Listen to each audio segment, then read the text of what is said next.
이영권의 잘 사는 멘토스쿨 18번째 이야기입니다. 이제 갓 본인의 이야기를 책으로 쓰기 시작한 60대 중반의 여성입니다. 책을 쓰기 시작해서 나의 살아온 이야기를 적고 있는데 과연 독자들이 내 글을 읽고 좋아할까요? 독자에게 감동을 주는 그런 책을 쓰려면 어떻게 해야 할까요? 라는 질문입니다. 결국 감동을 주어야 독자들이 좋아한다라는 포인트는 잘 알고 계신 것 같아요.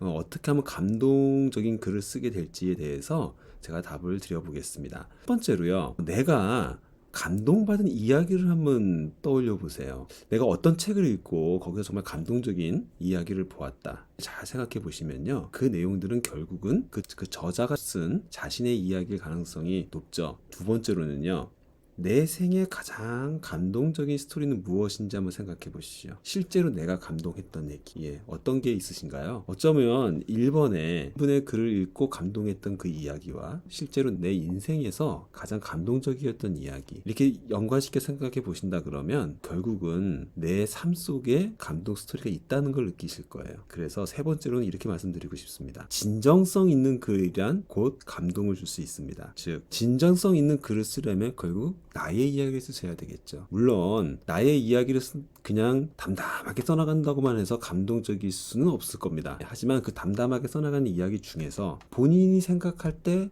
본인이 가장 내 인생에 영향을 미친 그런 충격적인 사건, 혹은 다소 좀 바닥을 치는 안 좋았던 사건, 하지만 그 사건을 극복하고 내가 지금까지 이렇게 잘 살아온 지금의 인생 스토리, 이 내용 자체가 결국 감동을 줄 수가 있겠죠. 지금 선생님의 글을 쓰신다고 해서 그 글이 재미있을까 없을까 너무 걱정하실 필요는 없다고 봅니다. 여러분의 인생의 진정성을 담는 그런 이야기를 찾아내신다라면 결국 그 진정성은 감동으로 다가올 것입니다. 다시 정리해 볼게요. 첫 번째, 내가 감동받은 이야기는 어떤 이야기가 있으신가요? 두 번째, 내 생에 가장 감동적인 스토리는 무엇이 있었나요? 세 번째, 그 진정성 있는 나의 이야기가 곧 독자의 감동을 자아낼 수 있습니다. 어떠신가요? 선생님 인생에 감동 스토리가 있으신가요?